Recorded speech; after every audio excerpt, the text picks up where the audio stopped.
I never imagined that one day I would have to go through the loss of two of the people closest to me. It all started with the fact that my friend could not resist the temptation, which led to the rupture of our friendship. And then my wife, unable to resist the temptation, cheated on me with my friend. Despite my broken heart, I've come to the point where I don't care anymore.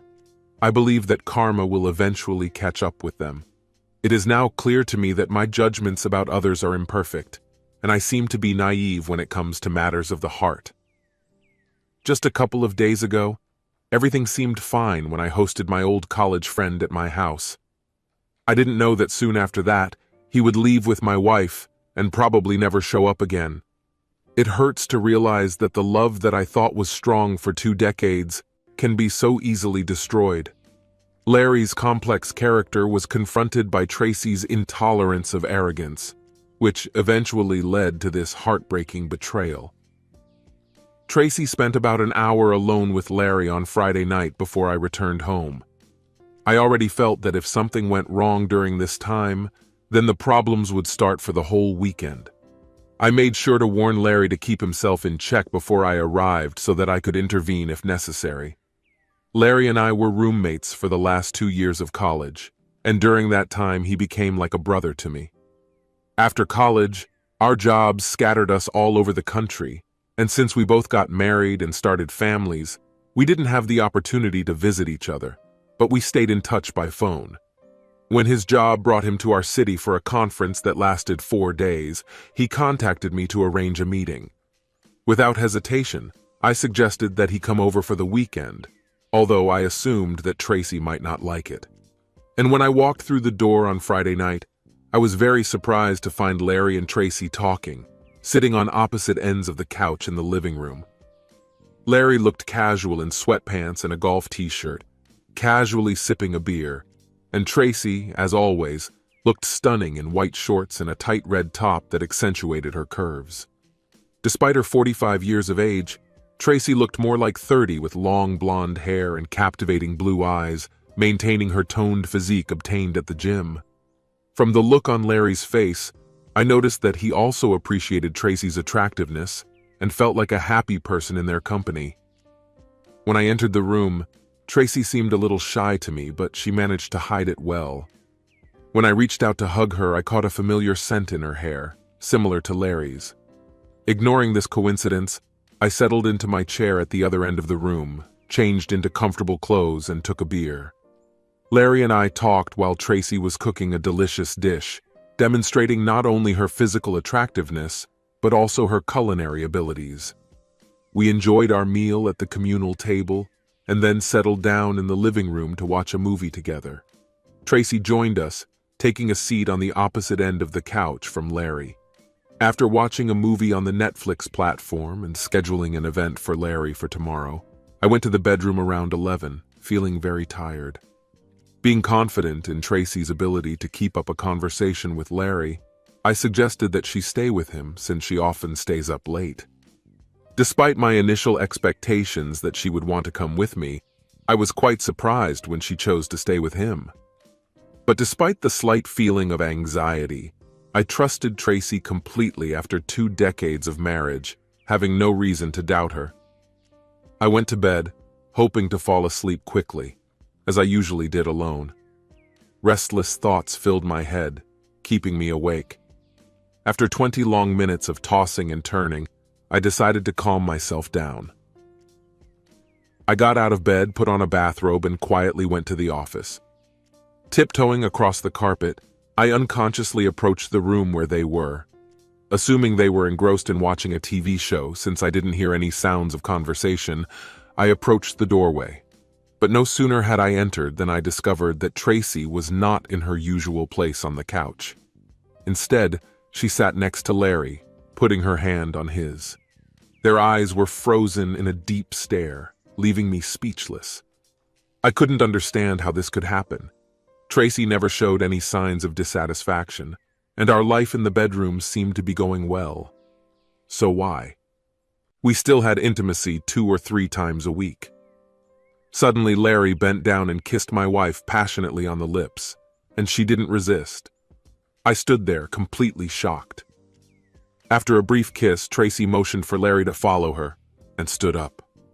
I quickly went into the bedroom and got into bed, pretending to be asleep. Tracy opened the door a crack, and I dared to hope that the nightmare was over, that she would finally fall asleep. But in fact, she quietly entered the room to make sure that I was really asleep, and left again. When I got up and pressed my ear to the bedroom door, I heard them talking in whispers, and then both disappeared into the guest room, where Larry remained. At that moment, my heart broke into a million pieces. I realized that she didn't belong to me. She was his now. 20 years of love and memories disappeared in an instant.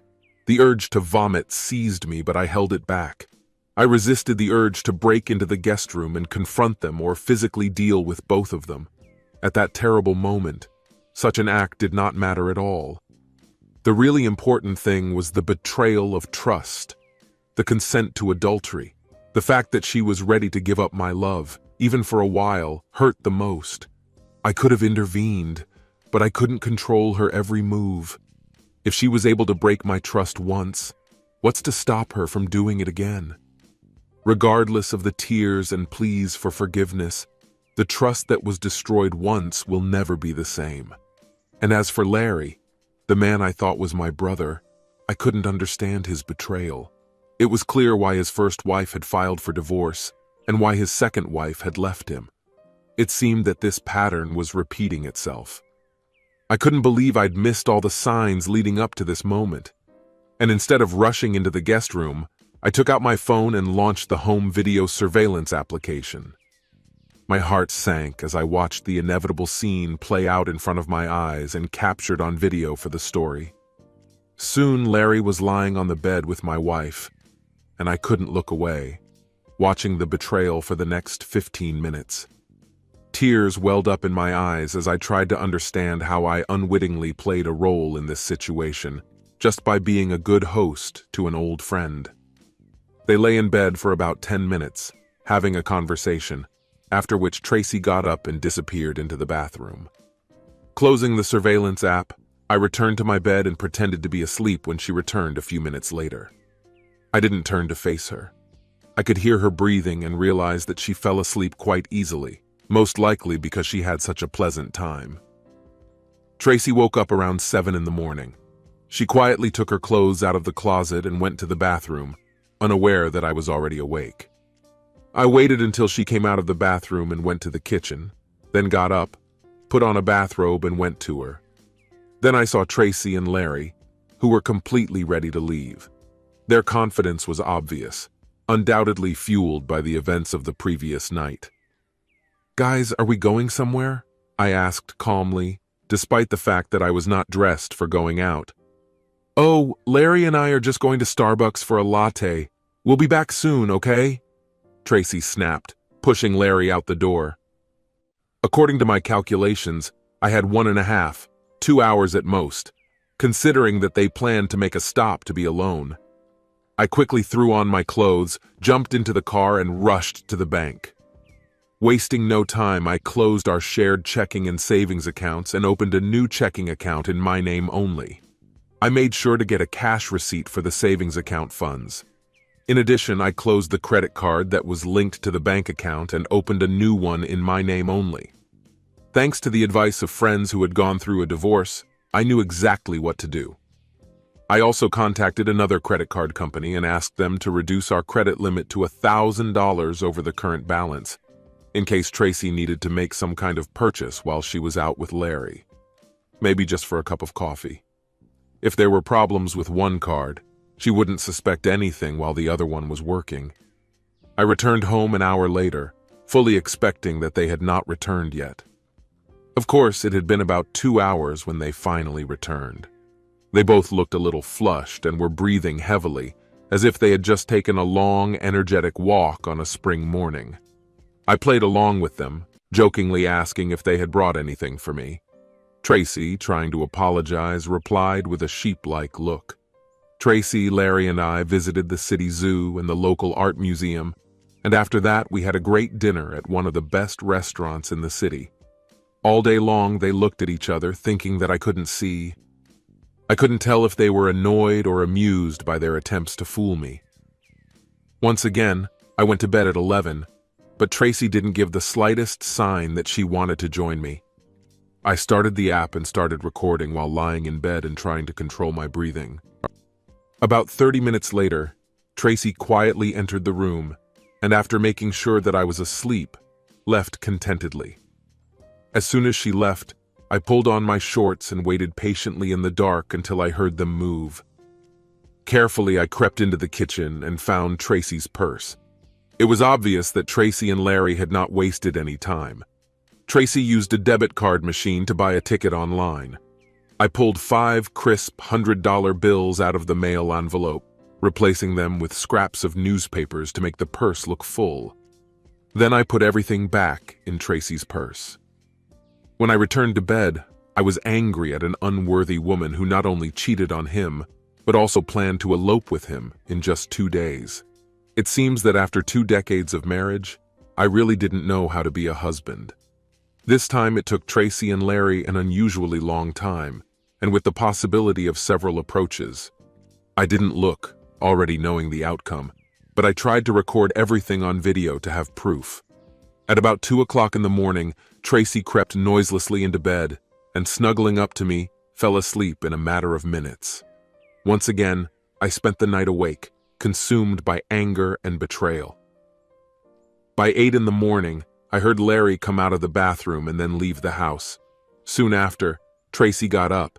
She quickly packed her things and went to the bathroom, and then quietly slipped out of the house with her suitcase ready.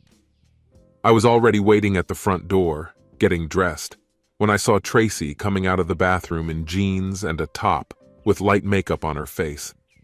She looked ready to leave, with a packed suitcase in her hands, not even noticing me sitting in an armchair in the living room a few steps away from her. But before she could reach for the pen, I spoke calmly but firmly. After so many years of living together, I can't believe that I don't deserve even an elementary bye. I managed to surprise her by making her jump away from the door. Bob, Tracy said, not knowing what to say. Of course, I replied. I had to use all my self-control to keep calm. In this situation, everything was in my hands, and I was determined to make the most of it. Is this really how it's going to end in 20 years, Tracy? I love you, Bob, but I'm not sure you can understand it. She hesitated and answered, I was just trying to protect you. How thoughtful of you, Tracy, I replied calmly when she tried to speak, hesitated, and eventually her voice became like that of a piglet. That's enough. Now it's time for you to leave the house. The lover is probably already getting nervous, I said. Tracy looked shocked, clearly not expecting this turn of events. Aren't you going to ask me to stop? She muttered. No, it's pretty clear that you don't love me, so why should I ask you to stop? Maybe you'll get run over by a bus in Los Angeles if I'm lucky, I said, making her hiss again. I gestured at the door and she left. I watched Larry's rental car pull away from the driveway. I felt satisfied that I had embarrassed Tracy and taken all the money out of her wallet. I was not tormented by the slightest sense of guilt. To hell with her, I thought. I went to the hardware store to buy 3 new door locks and a new remote control for the garage doors. After installing them and making sure everything was working properly, I sat down in my favorite chair to make the most difficult phone call of my life. I had to tell our 18-year-old daughter Layla that her mother had betrayed me and left. Layla is a wonderful girl. She looks very much like her mother. She was born after 2 years of living together with Tracy. After Layla appeared, we tried unsuccessfully to enlarge our family. When we reached our 10th wedding anniversary, Tracy decided to have a tubal ligation operation. This meant that I would no longer use contraceptives, and she would no longer use birth control pills, and that was fine with both of us. When I called Layla on Sunday morning, she immediately realized that something was wrong. I confirmed her suspicions by saying, Yes, daughter, your mom recently left me. She spent nights with my ex-boyfriend when he stayed with us, and now she left with him just an hour ago. I wanted to make sure that you would find out about this from me before others. How is that? She screamed. Did you let Mom be with your friend? and then let her go with him? No, that's not what I meant. I didn't give her consent to have a relationship with Larry. She made her own decision after I went to bed, but I found them together. So you came across them unexpectedly? She cried in disbelief. At that moment, I chose my words carefully and spoke slowly. Layla, on the other hand, seemed to have difficulty articulating her thoughts. When I realized what had happened, I decided to give them freedom. The fact that your mom was capable of such behavior made me realize that I had already lost her. None of them could comprehend what I already knew at that moment. They made the decision to leave, but I talked to your mom before she left. Honey, I don't want to involve you in this. I want you to continue loving your mom, I explained. You don't need to justify her actions as long as our relationship remains strong. To be honest, Dad, I think she's being unfair and you shouldn't put up with it. Have you ever been tempted to quarrel with a close friend? Everyone will be responsible for the consequences in their own time, my dear. After talking to Layla, I contacted Tracy's parents. Up to this point, we had always had a positive relationship, but I knew that everything would change soon. But it seemed important to me that they get my opinion, given that Tracy's account of events can be very different. It is not surprising that Tracy's parents did not take this news very well, which is understandable because she is their daughter. But when their reaction became hostile towards me, I decided to approach the situation from a different angle. I sent them an email that contained a screenshot from the first night meeting showing their daughter in a compromising position. After receiving no response from them, I finally realized that the conversation in our relationship had come to an end. On Monday, I turned to a lawyer who was advised to me by a friend who had gone through a divorce. It turned out that the lawyer I contacted was stronger than his ex-wife's lawyer, whom he advised me to contact when I called for advice on Sunday. To my great happiness, with the help of my boss, I managed to arrange a conversation with Jana Wilhelm on Thursday. My first impression of her was that she was a formidable opponent. When I filed for divorce, accusing Tracy of infidelity, I managed to negotiate a favorable settlement thanks to my experienced lawyer. In the end, I got the house and 75% of our joint property, despite Tracy's attempts to achieve more based on the decline in her income after the divorce. Miss Wilhelm effectively refuted Tracy's claims, pointing out that she voluntarily left her job to move to California. Although Tracy stubbornly opposed the divorce, I managed to achieve freedom in just 6 months. But the real challenge for me was the struggle with the feeling of inferiority as a husband. Despite the fact that I firmly believed in the strength of our marriage with Tracy, it fell apart in just a couple of days. During the divorce, my social life suffered, and I began to withdraw from sorority. I spent most of my time at home reflecting on the past and coming to terms with the fact that my marriage had broken up. After the divorce was formalized, I had no desire to start a new relationship. I was certainly broken, and this realization made me seek help from a therapist. Quite by chance, I met Adele, who was just working as a bartender at Chuck's, a popular institution known for its rock music, first-class drinks, and welcoming atmosphere. Adele had a natural talent for mixing drinks and keeping the bar busy, easily dealing with all the recalcitrant customers who came her way. She was convinced that all people have their own story, and her task is to listen to them all. Despite the fact that during my visits I usually tried to sit at a distant table, Adele decided that it was my turn to share. One of her employees called me, and although I hesitated, they explained to me that this was not a request, but an order. Reluctantly, I went to the far end of the bar, known as Adele's office. While I was enjoying a drink, Adele came over and introduced herself, even though we already knew each other. She noticed the ring mark on my finger and started asking questions about my divorce and the years of marriage. Impressed by her insight, I began to tell her the details of my broken marriage and later life, and all this for the price of a $10 drink, rather than the usual $100 for an hour-long psychotherapy session. Adele had the broad-shouldered figure of a former swimmer and the muscular arms of an athlete, which gave her an aura of strength and understanding. Her hair was in 2 shades, brown and light, and flowed easily over her shoulders, and she chose minimal makeup, if at all. She reminded me of a caring older sister. She didn't hesitate to point out to me that my secluded spot at the back of the bar wasn't conducive to my success. Following her advice, I moved to the front of the bar and joined in the lively conversations. It seemed as if fate had decreed that my mood instantly lifted, and life began to represent something more than the monotonous work that had consumed me all last year. I've even been to a few meetings that resemble innocent school courtship, but without physical intimacy. When I was returning home around 10 p.m. after a Saturday night date, my health deteriorated dramatically when I noticed a beat-up Chevrolet parked right in the middle of my driveway. Annoyed, I pulled over to the curb and got out of the car, ready to get into a fight with someone who had the audacity to block my entrance.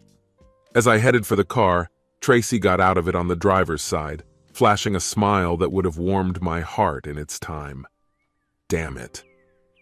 "Hello, Bob," she greeted happily. I was not at all happy about this unexpected meeting. I expected that I would never see her again. Despite my emotions, I couldn't help but notice that she still looked good in her skinny jeans and tight sweater. But even with a cursory examination, it was clear that she had lost a little tone and acquired several wrinkles. Maybe California life with Larry wasn't as glamorous as she'd imagined. Judging by her battered car, that's definitely not the case.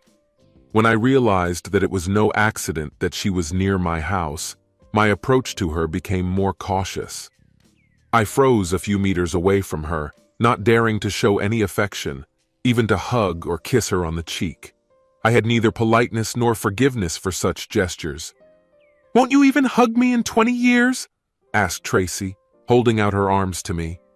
I looked at her warily, keeping my distance as I doubted her motives. "I don't bite, Bob. I just wanted to chat and find out everything. I admit I was rude when I left last year," she said. "Can we continue the conversation in the house, or do you want to stay here so the neighbors can gossip? And I noticed that you changed the locks everywhere." We went home and sat down at the table on chairs facing each other. "You could at least buy me a drink, you know? Did your good manners disappear with me?" she teased. "I no longer have the wine that you love," I replied. "No one drinks it here." "But I know for a fact that you have whiskey. I'll take a glass," she said, surprising me. Tracy never drank hard alcohol when we lived together. I filled both glasses and handed one to her. She took it with her left hand, and I noticed that she was still wearing her wedding ring. "A good sign," I commented. "I see that yours is gone," she replied. "And where is your lover hiding?" I asked. "Probably in California," she replied. "We broke up about a month ago. Apart from his huge ego, he didn't do anything to me that I wanted or needed." I couldn't help myself. This feeling had been gnawing at me for a year now, and I needed an answer. "So you left me after 20 years because Larry turned out to have a big instrument?" I asked incredulously. Tracy's face was strangely contorted. Beads of sweat glistened on her forehead. I had an uneasy feeling that her forthcoming answer would shed light on the truth. "Yes, that's about it," she said almost inaudibly. I sighed, making her recoil from the table. "Are you serious about this? How could you ruin our marriage for some guy just because he has a good instrument?"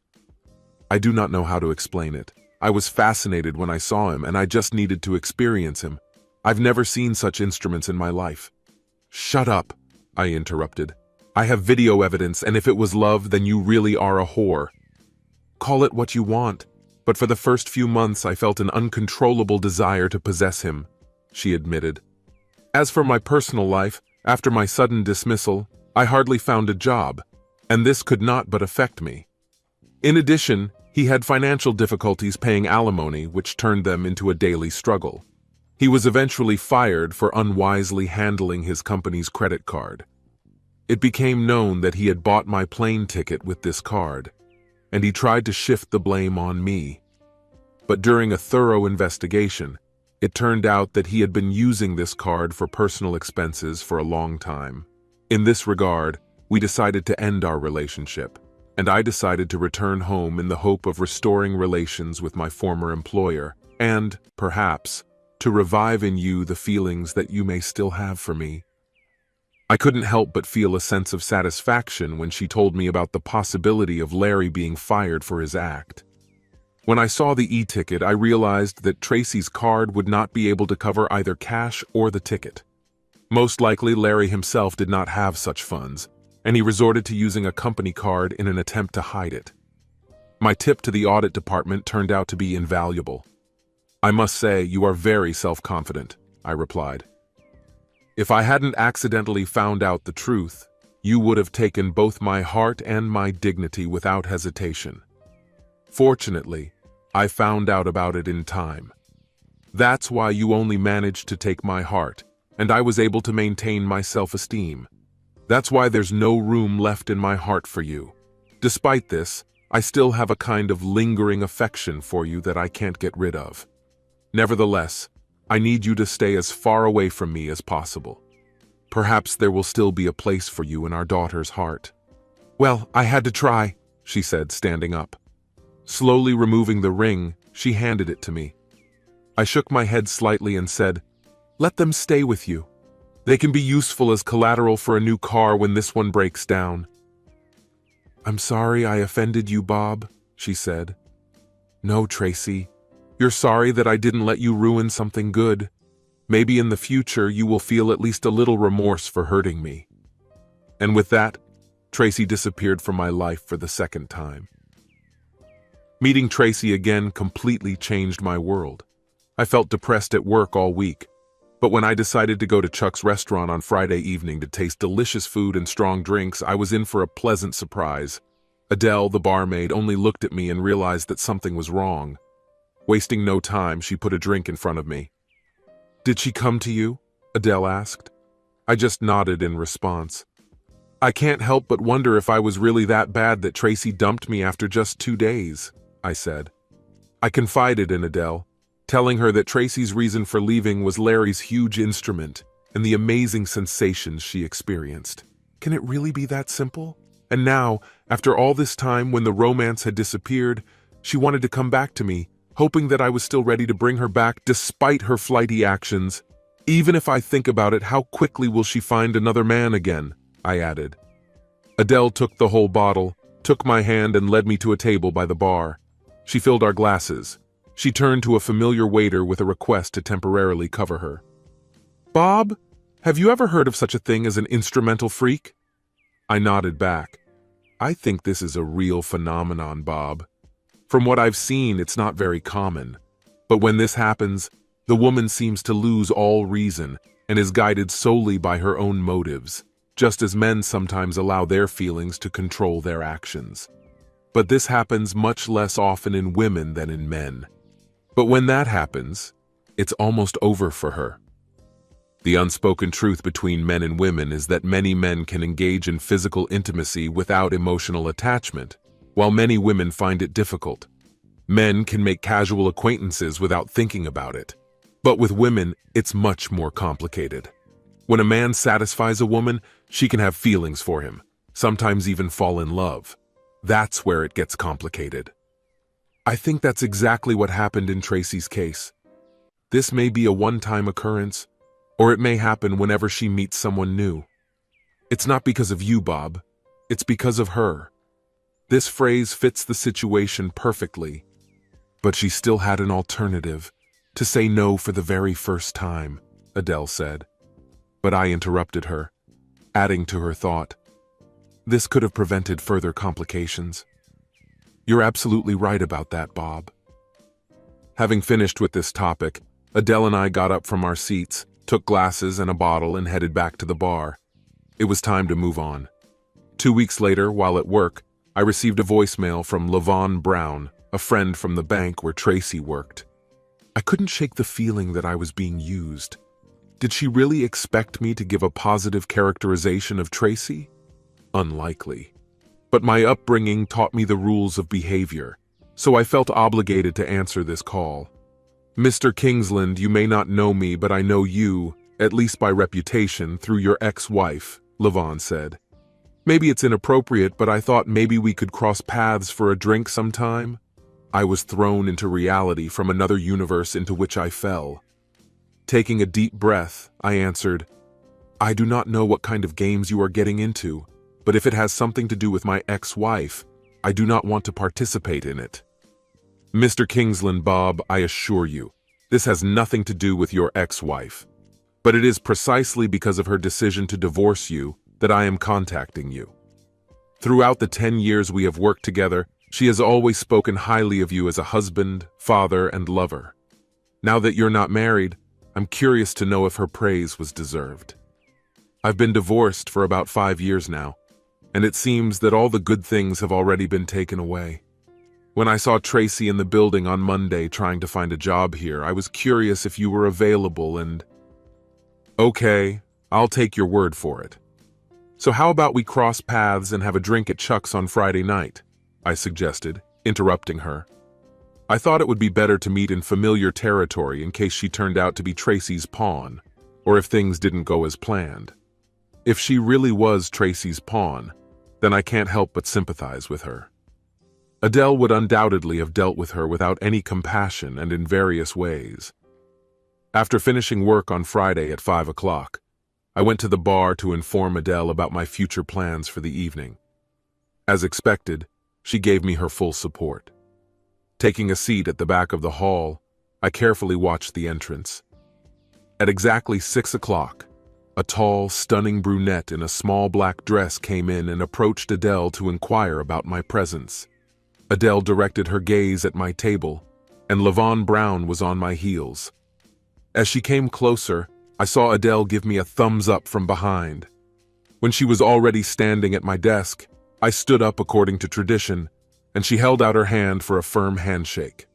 According to my estimates, she was about 45 years old, of medium height, slender, with long hair, medium-sized breasts, and a thin waist. She was charming, though not stunningly beautiful, and her blue eyes shone brightly in the dimly lit bar. She was a pleasure to look at.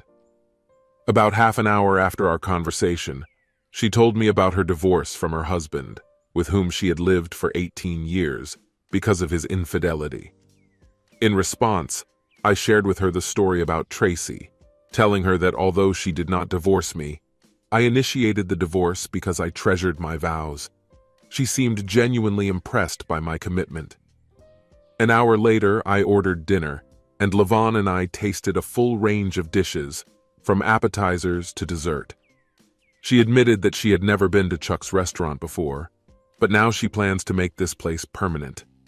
I promised to join her anytime she wanted. We decided not to have an intimate relationship on the first date, which, in my opinion, was reasonable for both of us. When the evening came to an end, I walked her to the car and bent down to gently kiss her seductively beautiful lips. She answered readily, and we quickly agreed on a new date next Friday. Watching her drive away, I headed back to the establishment with a sense of victory. "Everything seems to have gone well," Adele commented when I joined her at the bar. "This drink is on me."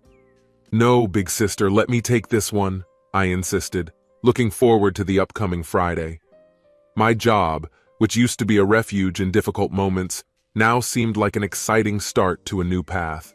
My boss even noticed my new enthusiasm, especially after I solved a difficult engineering problem that could save our project significant funds.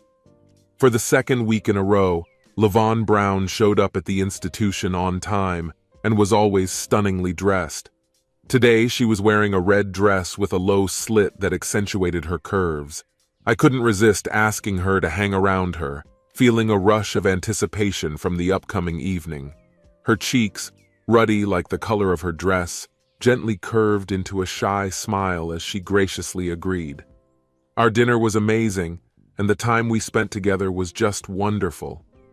After that, I invited her to my house, where we spent a few minutes in a sweet embrace on the couch, resembling carefree teenagers.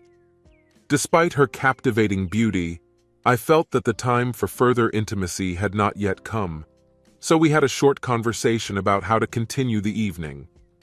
Since she followed me into my house, it was her turn to leave first. She smiled mischievously and then bent down and kissed me passionately. I was delighted with how she ended the evening and promised to call her.